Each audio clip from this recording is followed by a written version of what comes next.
Good evening and salutations, my Days of Our Lives fans. Well, this episode is something. Okay, all right, let's just kind of get this out the way. And this, we'll start off with these two for a hot minute. You know, these two was probably the hardest to watch in this episode. There's something about every time that they are on, it's like the episode starts to sink like a goddamn heavy ass boulder in a lake. Because first of all, whenever Alex or Robert, whenever he does these love scenes or whatever, they always seem like they're either over the top, very pornographic, which there's times I'm just like at work and I'm like, it's like I know I've on headphones, but like this this this still just feels kind of awkward. Not gonna lie, it feels kind of awkward, right? And then you have Stephanie. Stephanie. I don't know how do I sit there and describe her because I've been having problems with this chick since get go, right? And it's something about her dialogue that is just so damn difficult to sit through. And I was sitting there trying to think about it all day, and I don't know if this is going to make sense or not, but this is the way I put it. Stephanie just reminds me of that very geeky, awkward girl that was like in middle school or junior high school or whatever. And then out of nowhere, when she became an adult, she got kind of hot, but like the personality didn't sit there and come with the upgrade. So we're still sitting there dealing with this like very cringy kind of dialogue and like just the words that she says. They're just oh my lord! It's really bad. It's really bad. I don't blame the actress. Obviously, this comes down to the writing, but like her lines just come across as so cringy, and I've been scratching my head for the longest, trying to figure out why. And like, that's the only way that makes sense to me and why that's so bad. Now, one of the lines during their terrible dialogue, and it could have been today or it could have been yesterday, was that I think Alex makes like an offhand comment about, listen, if we ever have babies and we start having babies or something like that. And it made me think about this girl, Joy. Remember Joy, right? I don't know what happened in the writing department. It's like they either ditched it because they thought it was a bad idea. They wanted to bring it back to be more suspenseful. But while he's not there talking about child or whatever, he got a whole ass baby out there because of this trifling ass girl who decided to just skip town with half of his child and just not say anything. I could have swore that might have happened with Alex as far as I don't fully remember his story, but I know you wound up resenting somebody, Bonnie maybe? I don't know. Or was it Bonnie's lookalike, Adrian? I don't remember, but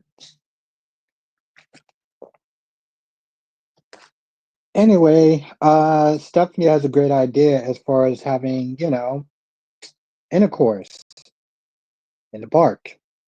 Yeah, I know she's like, oh, but it's after dark and no one's gonna be there. And I'm just like, really, girl? Really? I mean, I'm all down for some, freaky, no hold bar, loving in the afternoon, but like, girl, it's like what, the 4th of July? You know people could still be walking by, right? Whatever. All right, so let's talk about this girl, Guinevere. She comes to the house, to Julie's house, and she pretty much kind of makes it known that she has necklace. And Hope's like, "Oh, good, so you're going to be delivering a necklace or whatever." And she was like, "No, I was going to be coming." I don't know exactly how. I don't remember how she described it, but she was like, "No, no, no, you've been misinformed." Because Hope did sit there and say, "Yeah, the necklace is coming back or whatever." And long story short, she was like, "No, I got loose ends to tie up. But as far as this necklace is concerned, nah, you ain't getting that back." See, the thing is, when I was in town, you were really mean to me, and well, let's be honest, kind of a bitch. Your whole family has just been just rude and nasty and disrespectful. Nah, you ain't getting this back. I'm gonna keep it. I'm gonna be petty. I'm gonna be petty Betty.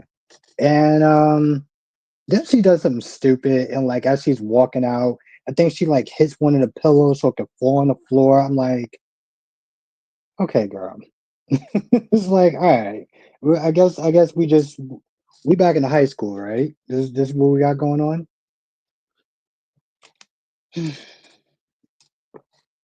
Then she comes across Leo and Javi. And Leo went to the hospital to take the sorrow, I guess that's the child's name. Because everyone's meant to trying to quiet him, Ari, Gabby, nothing was working. And Leo's like, listen, it's better for me to overreact and make sure there's nothing wrong than for me just to keep doing what I'm doing because this isn't working.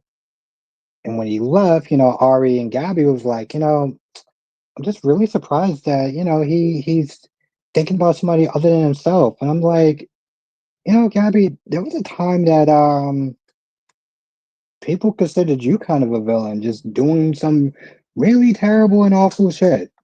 So it's a little hypocritical for you to sit there and act like people can't change. Anyway, he gets to the hospital and it's fine. It's just new baby formula, or whatever. So Javi, you know, takes him home or whatever, or takes him to go get something to eat in the square. And while they're eating, I think Leo says something like, "Oh, I have a heart," or something like that. And Gwen makes some sort of offhand comment about it. And Leo's surprised and sees him, and she says something to him, but then she's like really nasty to Javi. It's like, "Oh, I don't know your name and I don't care." And I was like, "Whoa, whoa, whoa, whoa. Okay, listen. If you want to sit there and be a bitch to Leo, okay, fine. I'm not exactly a fan of that word out there, but if you want to sit there and act that way towards Leo, okay, fine. But this dude didn't do anything. He doesn't know you from a hole in the wall. So you might want to calm down with the attitude a little bit." Anyway, it seems like Leo is still seeking forgiveness from her. And part of me, see, me and DC had a conversation during the members live stream. And if you're not a member, make sure you join.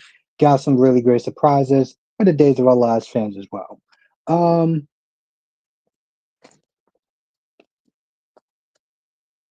See, the thing is, you can only ask for forgiveness for so long and be punished for so long up until a point where you're like, you know what? Listen, I tried with you. I apologize. I tried to make amends.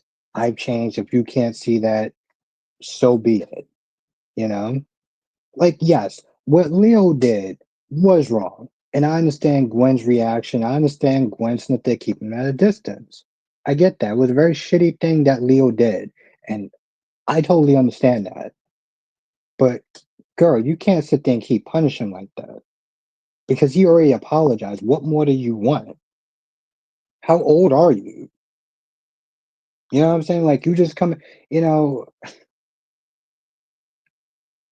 it's one of those things where it's like, listen, I'm not even a fan of Leo, but like at some point you're gonna have to sit there and be like, listen, I don't rock with you, I don't like you, but I don't need to sit there and be all nasty every time I see you and make these little offhanded, immature comments. Because that's just stupid. Like, what are we doing at this point? Um, Rafe comes back. Rafe tells Gabby that you know, oh, when Rafe comes back first and Ari's there, he pretty much let it known that, listen, you're hanging around with a bad scene named Doug. Doug, aka the loser, aka can't do anything right, right? So he pretty much outs her. And Gabby starts to be like, "Oh, you mean isn't that guy like a little bit older than you or whatever?" And long story short, I was like, "Listen, dude's been flaking out on me left and right. I thought we had something, but clearly we didn't, and it's annoying, so I dropped it." And then she gets upset with Rafe for sitting there, practically spying on her. And Rafe is like, "Listen, I do apologize for that, but I only sit there and say it because I care about you." And Ari's like, "Listen, I get it. You know, just don't, what I'm saying? Like, I'll forgive you this time, but don't do that." So she leaves. Um, there's one point she was like, "Listen, I'm 18. I can sit there and do what I want, and I can go wherever I want. You can pay your own bills, right? And that means you can get a job, right? No? Okay, that's what I thought. Might wanna might wanna pipe down a little bit, just a tad bit." Um, but she leaves, and I forgot to sit there and say in my other review. Rafe tells Gabby that anonymously the drive that Rafe put in EJ's place, it got mailed there to the Salem PD. They didn't sit there and look at it because they wanted to make sure it wasn't tampered. Um, and Gabby's just kind of worried, like, "Yo, listen, if I got to sit there and testify against EJ, against Johnny, who knows what EJ's going to sit there and do?" That's funny. You sound like you're kind of worried. Act all worried and everything like that. And we were up in his face, being the queen of accountability, blaming him for something that you also participated in. You wasn't there being, what I'm saying? Like, what's changed? And you know damn well that he will sit there and make your life a living goddamn hell. And part of me is like, do it, EJ. Do it. Set fire to that woman's life. I am here for it. Um, No, just like I'm not gonna lie, it kind of pissed me off. Um, I mean, it was a couple conversations with Kayla and Hobby that didn't really go anywhere, just about budget cuts, and now they don't have coffee because, well, budget cuts. But there's one point before Ari leaves, Ari was like, "Listen, I'm gonna be fine. Everything's gonna be fine. Don't worry about me. I'm a grown ass woman," kind of attitude. She's hanging out by the pub, and that greasy ass slime ball of a loan shark is about to sit there and grab her, but Kayla came in there, um, and so the guy backed off because he was going to sneak up on her, and just basically snipped it, telling her just to be careful and stuff, and whatnot. Uh, yeah, like I said, it wasn't really super amazing. Some stuff I could have clearly done without. I should have probably got a better picture. I mean, yeah, you got Gwen, but you also have that annoying nut job. Um, I always feel like she's kind of the avatar, Whitney, the avatar of people who take these soaps too seriously and go way too far. We've seen that. Okay, we've seen it get so bad to the point where the great Eric Braden had to sit there and step in because somebody was there coming at Toby sideways. And by sideways, I mean racist. He was like, "Yo, listen, I'm not even on that show. And this chick is out of pocket." Nut jobs like that. Anyway, I'm gonna sit there and try to do a live tonight. Um, should be able to make it. Um, I'm gonna safely try to shoot for 9 o'clock. I'll probably wind up doing a little bit earlier. Check the community post. Um, yeah, check the community post or whatever. Share this video because it does help. We actually have seen some growth in the days of our lives numbers.